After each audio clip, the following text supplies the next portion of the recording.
let's move ahead for a very interesting panel discussion ahead. The show must go on. Digital transformation landscape and the rising concerns on it, visibility, scalability, and resilience. Well, technology has always been a torchbearer of a change and innovation. And when it comes to BFSI, technology and transformation have always witnessed a perfect balance. Let's discuss the front runner in tech deployments lead the future course of action.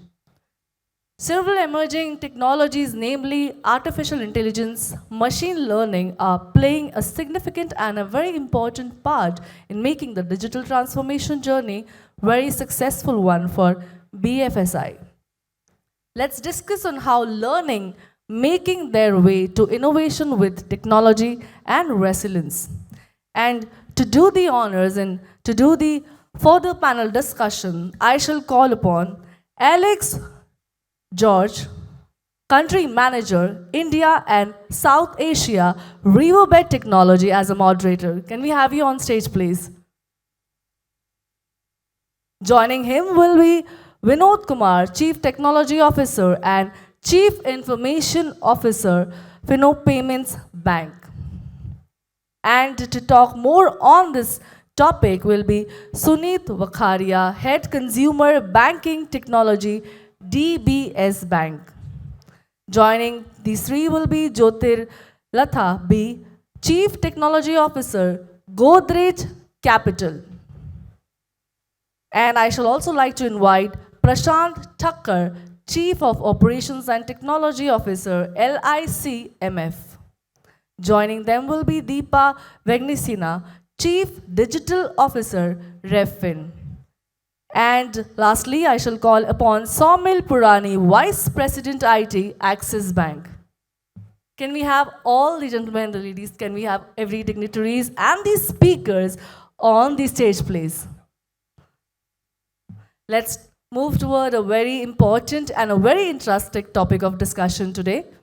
So as you all know, our Honorable Prime Minister have come to the city, and therefore there are a lot of road blockages and there is massive traffic on the roadways. Therefore, some dignitaries and panelists couldn't come. Therefore, we will continue with the panel discussion because this is one of the most interesting and a topic which everybody is looking forward for. Please, gentlemen, requesting you to carry this forward from here. Thank you. All right, so this is new to me. I'm doing a moderating whatever role for the first time. So I guess the way it works is that I throw questions at them, hoping they don't have the answers, and then I give the answer that is related to what I want to say. But then I do have some questions which I really want to understand what's happening in the industry and what is the adoption and understanding of the portfolio or the visibility as a domain. What I spoke about just a couple of minutes earlier. So with that, I would like each of them to introduce themselves so that you guys know who they are. So over to you, Deepa. Hello, everyone. You can hear me okay, I suppose? Yeah. I'm Deepa Vegesina. I'm the Chief Digital Officer at Revfin. Revfin is a lending platform which gives loans to electric three-wheelers for commercial use. And the entire process of the loan journey is done digitally. So that is what we do. And thank you, Elets, for giving me this opportunity to come and speak with this distinguished panel. And look forward to some interesting insights and discussions. Hi, good afternoon, everyone. I'm Prashant Thakkar, Chief of Operations and Technology for LIC Mutual Fund. Into the investment management, and unlike Revfin, we are not digital. We are in the process or journey of transforming, and so I'm sure we will be discussing few of them, and like she mentioned, we'll be taking away a lot of new insights and learnings, and look forward to this session. Thank you. Hi, good afternoon, everyone. I am Saumil Purani, Vice President at Axis Bank. I lead the infrastructure portfolio and happy to be there as part of the panelists. Thank you all for that round of introductions. So with that, I mean, it is in continuation to what we spoke some time back about what the visibility solution looks like, the importance of visibility or having visibility or the lack of visibility in the ecosystem and how it impacts, the organizations across banking, insurance, for that matter. So with that, I would like to just, start my first question. Over to you, Deepa. How has been your digital transformation journey over this last year and I believe the time during COVID? And how has it impacted your overall performance, which could be related to the applications or the network in your ecosystem? And how important is visibility to you in your, for your business? So the question is a little bit of A tongue twister. difficult one for me because we started our entire journey digitally, so we are not doing a digital transformation of the company. But to the question of how do we see the network and visibility, how do we improve upon it? For sure, for us, the major difficulty or the problematic areas that we see is what do we do on the omni-channel? We can make our products digital. So we have an app, so consumer can actually do the entire loan journey by the app. But are we looking at the other side? What is the consumer network? How is the consumer able to connect? Does he have the platform? The dealers that we work with, do they have the bandwidth inside their facilities? Can the users who come into the dealerships, can they use the Wi-Fi network and so on? So this is something that was, something that came out the last year as we grew in numbers. Before it was not much of a problematic issue, but as the numbers grow, that is when you realize that, okay, we probably also have to tell the users, the dealers, the machines that they are using, they need to be of a certain, specification in order for the entire digital journey to work. So sitting in the office somewhere far away from the customer, if you make digital solutions, it will be very difficult for the person on ground to actually do the adoption. And that is where visibility becomes a key factor for the people sitting in the head offices, people who are actually developing the solutions to make sure that they deliver solutions in a way that the entire end-to-end chain is working. So, Prashant, I mean, over to you. I mean, what's been your experience?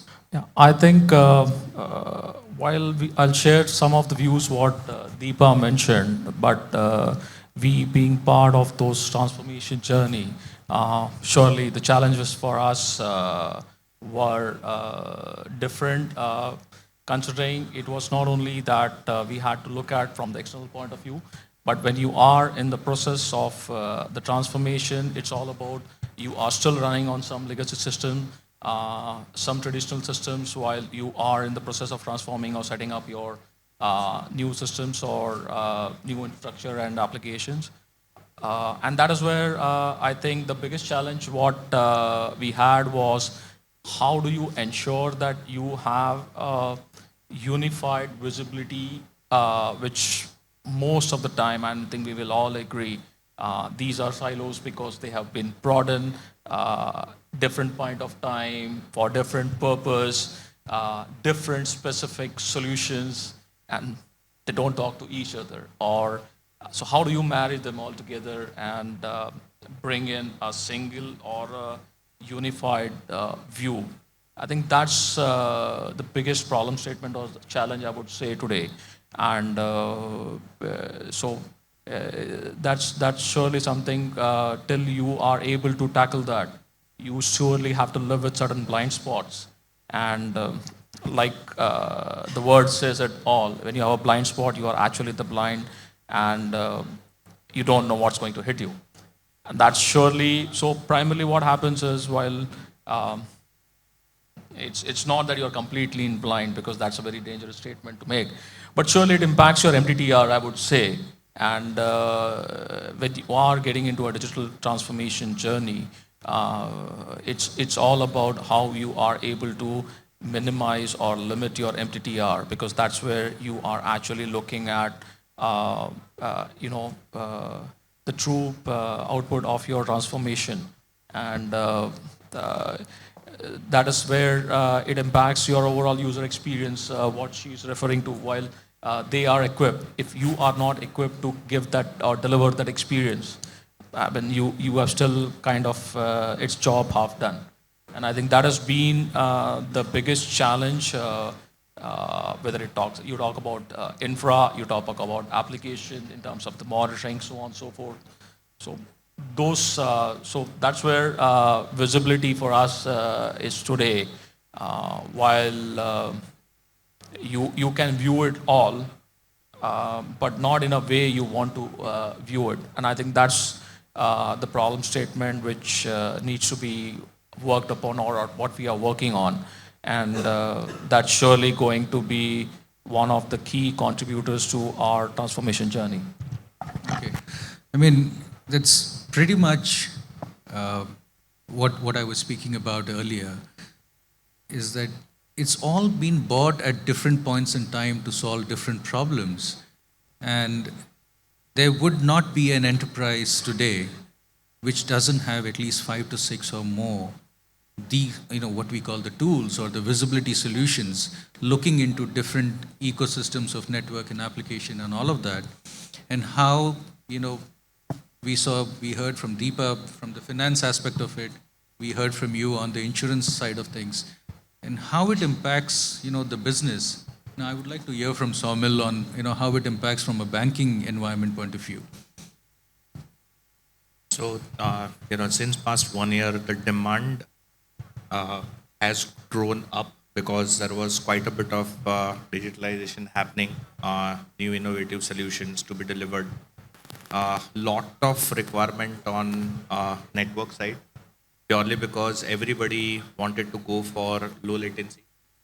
Quite a bit of demand from branch side, considering that they were on broadband network and faster service delivery, faster customer experience. So we had to do upgrades from that network to MPLS network.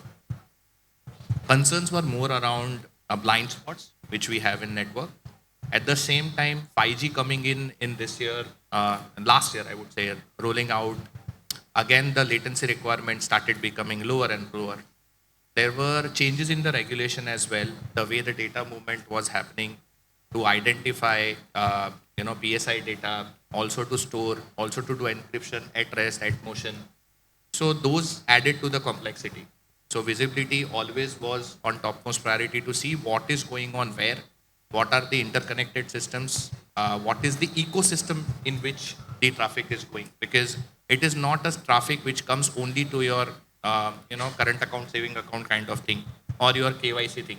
We have a extended network with our partners, with other connected solutions, with lot of other API exposures. If you guys know, Axis opened about 200 odd APIs last year. So, there is a complete set of partner ecosystem as well. So what kind of data, what kind of traffic is going to be coming in to the bank from there? What is the data which is going to go out from our bank to the partner network? Even that is to be governed, is to be regulated based on the RBI guidelines, SEBI guidelines. It's Axis as a group looks at multiple other things as well, right? So everything needs to be checked in. So visibility always was a concern. We are, improving on that every day we speak, evaluating new solutions and trying to do a continuous improvement journey to address these kind of situations.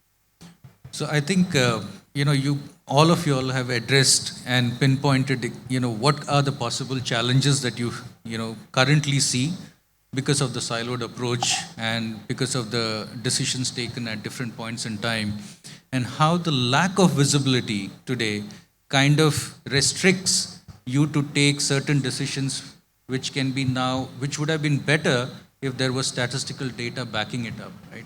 If there was a bit of predictability that could have been brought in by improving the visibility and helping you take those decisions, not just with the finger in the air approach, but to say that, we know exactly it's going to save time, save money, increase productivity, improve efficiency. That could have been better if there was better visibility, right? Uh, with that, I would like to ask the second question, which I think you've already touched upon, that are you experience visibility, blind spots, etc.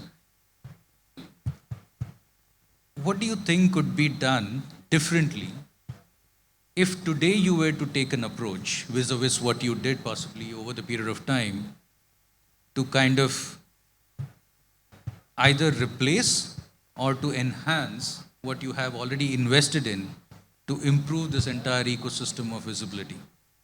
Anything different that you would take as an approach, or, maybe I'll start with you, Deepa. I would take upon the point that you mentioned that you could have more data. Yeah. And when we are working in a particular field, let's say banking or finance, we are doing, for a very simple example, video KYCs during COVID time. And the way we have looked at it is only video KYC. What we needed for that particular point in time, what should the video look like, and so on. But if you want to go ahead and look at data, the data points, you should not restrict ourselves from the data points of your industry or your particular use case. The minute you go outside of that use case, that is when you can actually get more data points that you can build into your modeling and then reduce the visibility blind spots.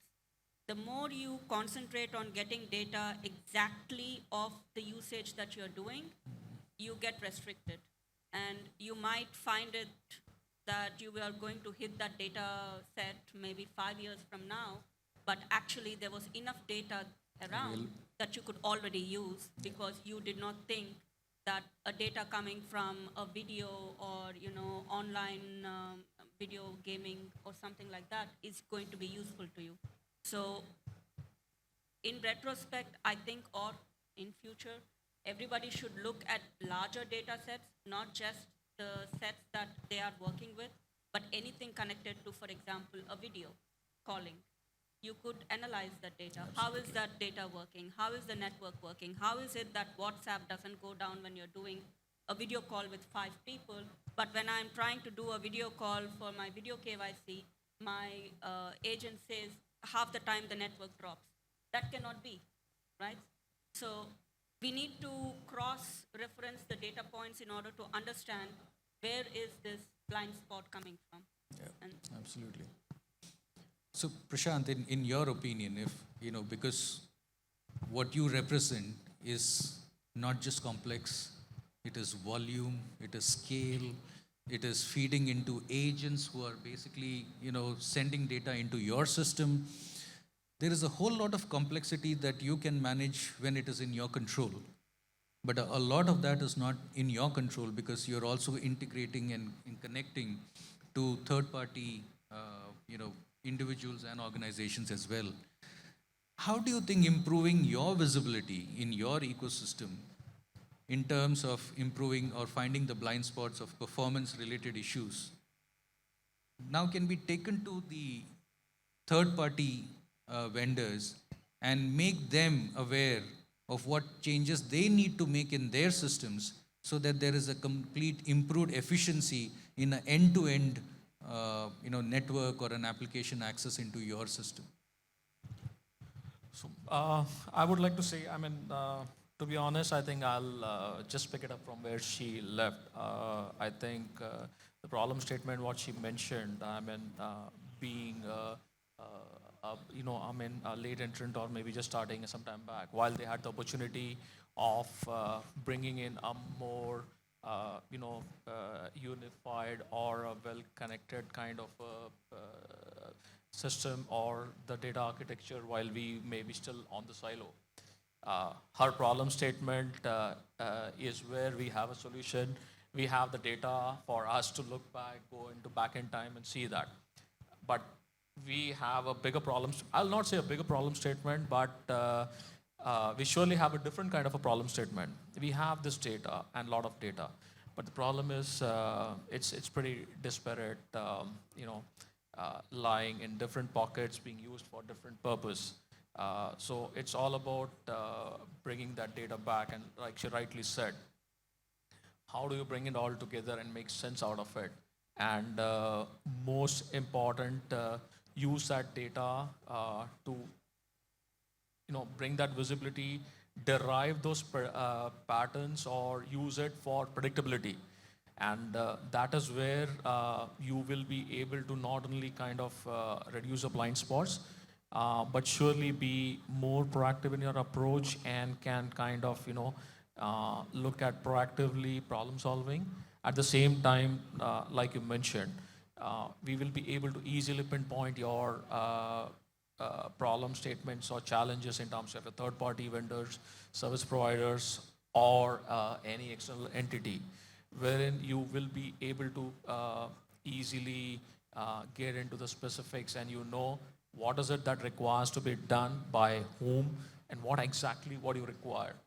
So it's again, coming down to bringing everything together and making sense out of it, and moving away from the challenge of most of the time what happens is in a practical scenario, I think we all will agree to it, when you are looking at or dealing with multiple stakeholders, whether it's internal or external. Most of your time is invested in pinpointing or just finger pointing that, okay, listen, it's not me, but it's him, or it's not him, but him. So I think that is where it will make a lot of sense, and I think that is what we should be looking at. So it works two ways. One is, of course, it helps you reduce the blind spot to a great extent. You have a better visibility. More important, you know exactly what you want out of it, and from where you want it. And so that surely funnels your efficient decision-making process by all means. Absolutely. And, each of these domains, each of your verticals have their own independent challenges, right? I mean, there are common ones, and there are obviously the absolute individual ones. And from a bank perspective, an Access group, right? You are a bank, and you also have Access Securities, you do have a mutual fund, you have all of those. And these are group entities where there is some bit of a crossover, may not necessarily be from an infra or because it mandates to be separate. But then a banking customer is also a securities customer, is actually accessing your core banking to transfer money and buy or sell and integrate into your system, right? Eventually, at some point in time, this ecosystem merges maybe at one point in time. Having performance challenges related to that end user who's now trying to do a security transaction, accessing that banking account from an Axis Bank perspective, where do you see you can plug a performance issue when it comes to an end user raising a ticket saying that I'm not able to complete my transaction because it's now touching upon multiple ecosystems within the group, right? Do you think having a common visibility stack, having a unified observability stack, which now spreads across the group as an entity, would be more beneficial for you in the long run to be able to pinpoint and solve issues for an end user from an end customer perspective? And how do you see that impacting your brand in a good or a bad way? See, definitely having an end-to-end observability is going to help. Typically, what we do, normally, what everyone would be doing is they try to measure TPS, which is hitting their website or their mobile application. End-to-end transaction visibility is many a times getting missed. There are choke points.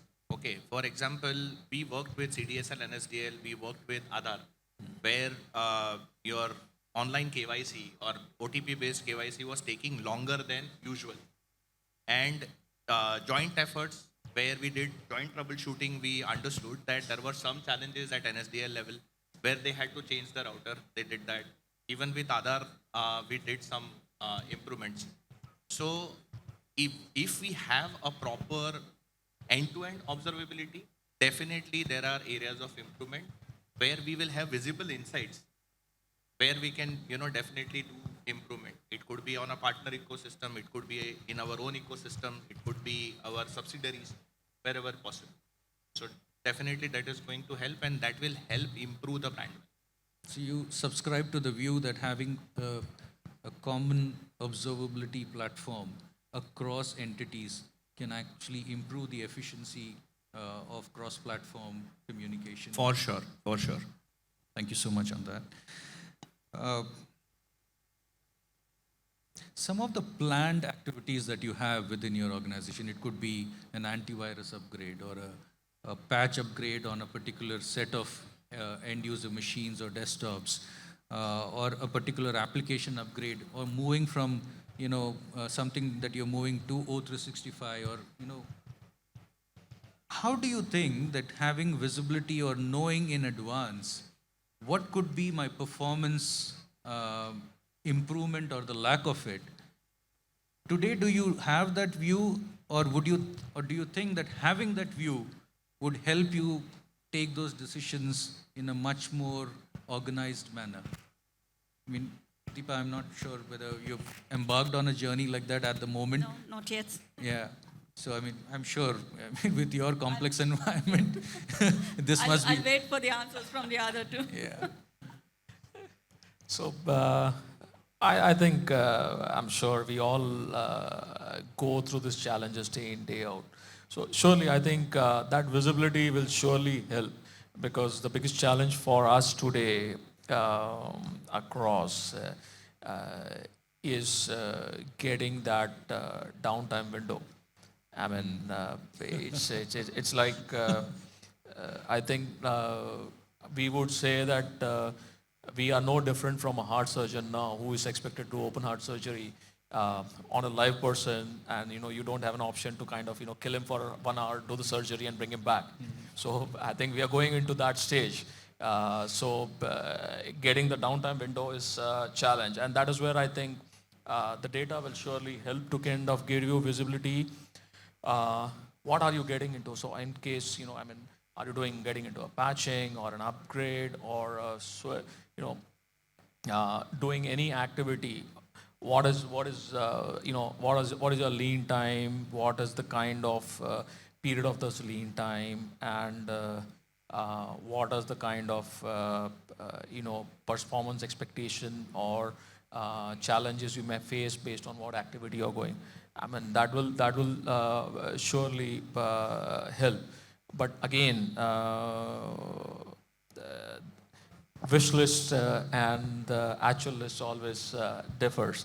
So surely, I mean, that will be part of the wish list, and I think we are not far off. The way now slowly we are moving towards it, and I think that's one of the key elements of your when you talk about the digital transformation journey. Also, it's all about going the traditional way into the digital transformation is all kind of bringing complete visibility and traceability of your end-to-end process or life cycle.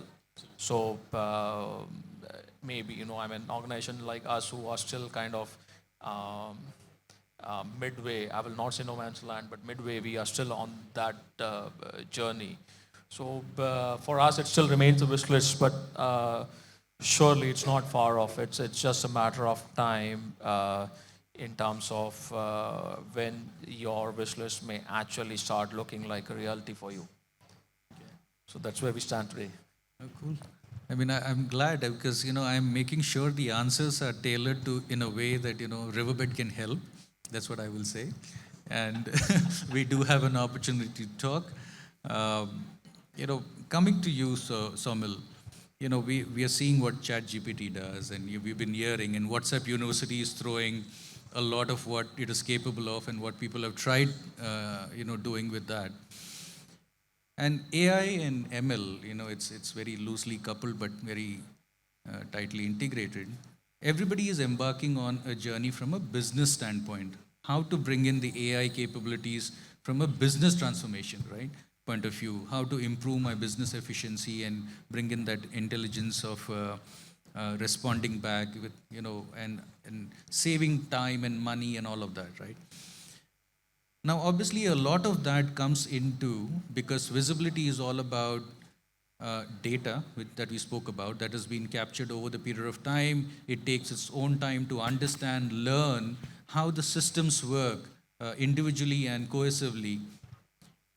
How important do you think AI plays a role in the visibility, providing visibility or providing predictive visibility in the ecosystem when if you were to build that grounds up in your IT ecosystem? So I'll take 1 minute on the previous question, Sure. which was about patching and all. Okay, from banking perspective, we realized this challenge quite some time ago, considering the fact that traditionally it was 9 a.m. to 5 p.m.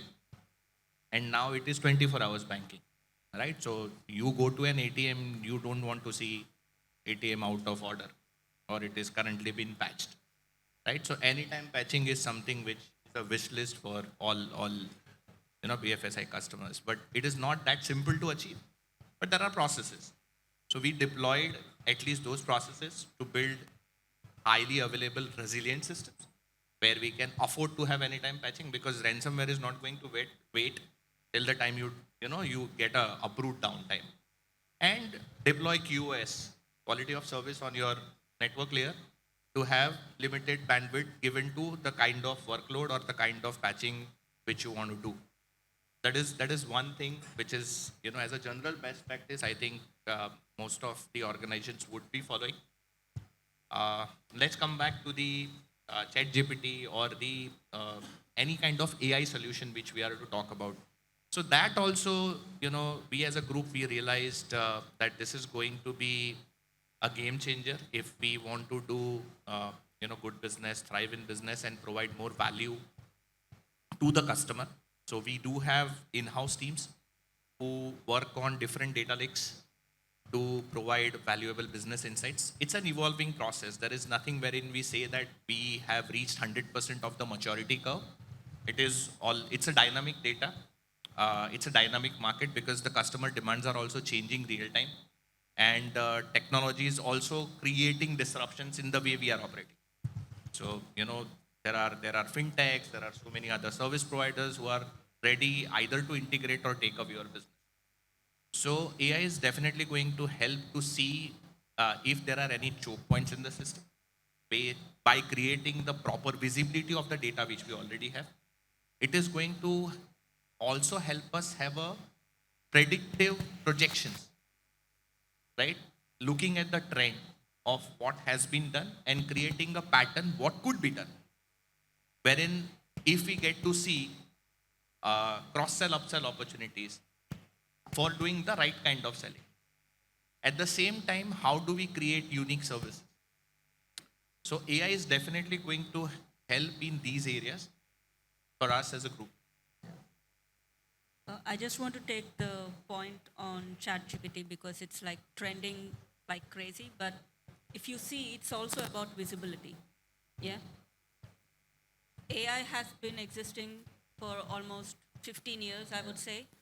Everything that you do on Amazon or you go to any website and then you move to a different website, immediately you have all of these ads that are coming up that are showing. Amazon is cross-selling you for, I don't know, almost like 3 years now. That is all on OpenAI. The whole point of ChatGPT is that suddenly the visibility that we are talking about has come to the common man. Instead of only 10 people in this room talking about how I want to improve, how I want to cross-sell, it's just out there. And now everybody knows how the insides of Amazon or Google is going to work.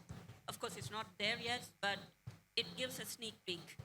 And it is now organizations have to be very careful because everybody will first go and check on this open source.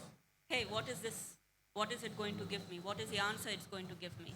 And then they will go and check on the website, is this giving me the same answer or not? So they have like a comparison, a parity that they can do. And that's very powerful to give into the hands of the people. And that means that there is an onus on the organizations who are building these AI systems not to bring in buyers, not to bring in, additional things that maybe the customer doesn't want, didn't ask for. So this is like a learning curve, but it's a very steep learning curve because it's a forced learning curve. Somebody just put it out there. They didn't inform any of us. So now we all have to, chase up to that. Yeah, I mean, it's not going to wait for you to step up and do something because it's already out there and people are using it and they see the value in using that. But you said there is a moral side to it, there is a decision-making side to it, not to be biased, etc. There are people behind it. Yeah, there are Who eventually, are actually annotating that this data means this, and Exactly. That's a pretty interesting part. So, a lot of these organizations, and I'm not sure, in your journey, are you the born in the cloud, built in the cloud? Some of the traditional organizations like yours, somewhere you have an on-prem model, and then eventually you see the value in making it virtualized, and then, having adoption into the cloud. So you have a more complex environment than probably the born in the cloud or built in the cloud environments because they know what they are signing up for. Whereas you would traditionally not know how is it going to be when I move from A to B to C, and probably you coexist in all the three domains for quite some time. Now, when we talk about visibility and you have an application which is sitting on the cloud, the infra probably still sitting in your data center, users now sitting out of home or from a Starbucks office, Starbucks, accessing the Wi-Fi from that particular place, trying to log into your application or access your portal, and probably, try to do a transaction, right? I mean, typically in your case, I'm sure that happens. Now, the question that I asked about having a unified observability across entities, it becomes equally critical to have unified observability across domains or platforms, right? So something that can look into what you have on-prem, traverse through the cloud, look into the virtual environments in your ecosystem or otherwise, and still be able to tell you where are the hotspots and what are the performance issues related to that. So when you're looking at making a decision today to what you have built already, how critical would that be that you choose not to build silos again and look at something that can cover all the 3 areas or 4 areas that you can possibly build your ecosystem from? I think you partially already answered it, that if you want visibility, observability, and things like that, you need to ensure that whatever you're signing in or getting into is ready for that.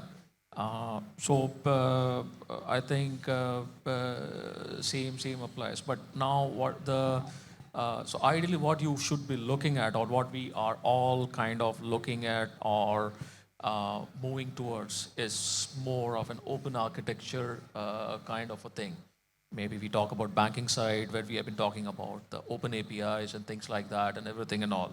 I was just reading somewhere a day or two back where the fintechs are primarily betting on open source and things like that. So I think for the answer to all is just one word, open. So when you say open, it's it's an opening for you, or as the word signifies, it's opening the doors for you. It's open for adapting, open for integration, open for visibility, whatever it may be.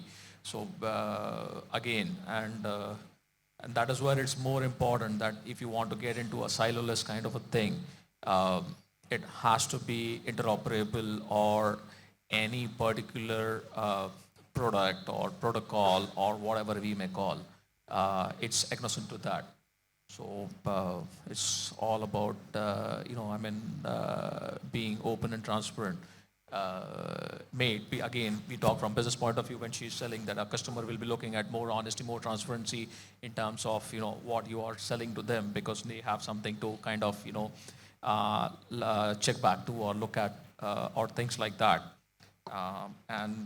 So that is where generally, when we also talk about building solutions, it's not about what you want to actually create as a product or a solution and want to deliver or sell. It's all about what is it that the other person who is actually going to use or consume as a customer?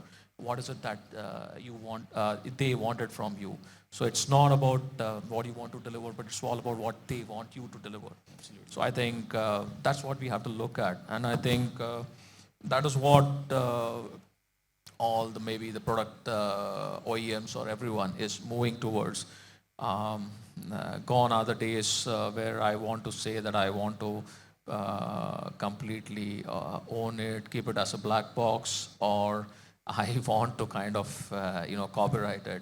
Yes, you can copyright it, but at the same time, if you don't open it for others, I mean, you may be left behind.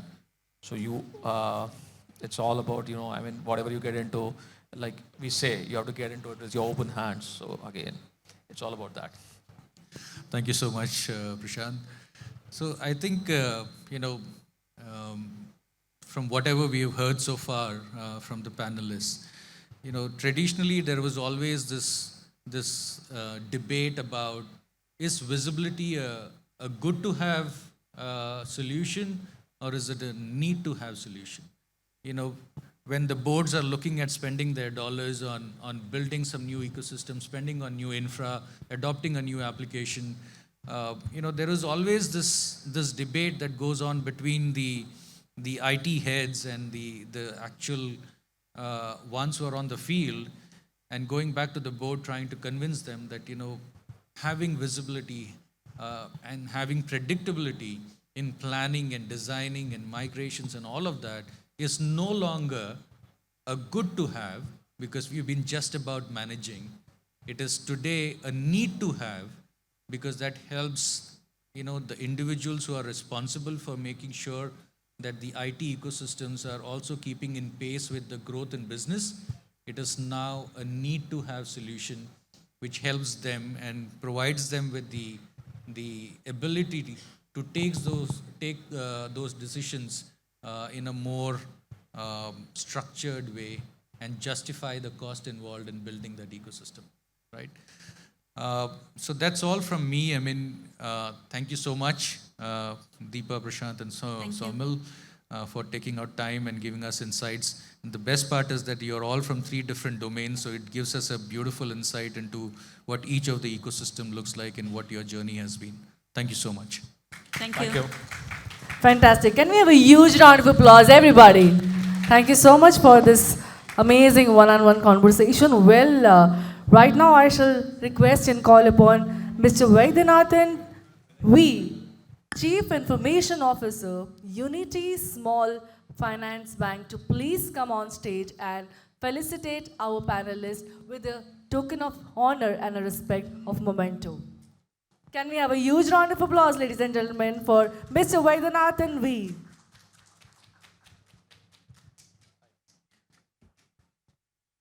Requesting Mr. Vegesina V to please come forward and felicitate Ms. Deepa Vegesina, Chief Digital Officer, Revfin. Can we have a huge round of applause, everybody? Can we maintain some energy and a lot of zest out here?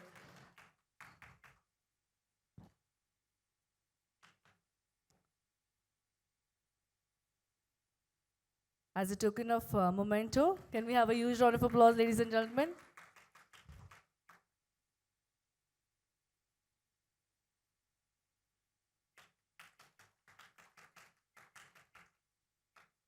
Thank you for such an amazing conversation and being such a wonderful panelist. Can we have a group photo picture, please?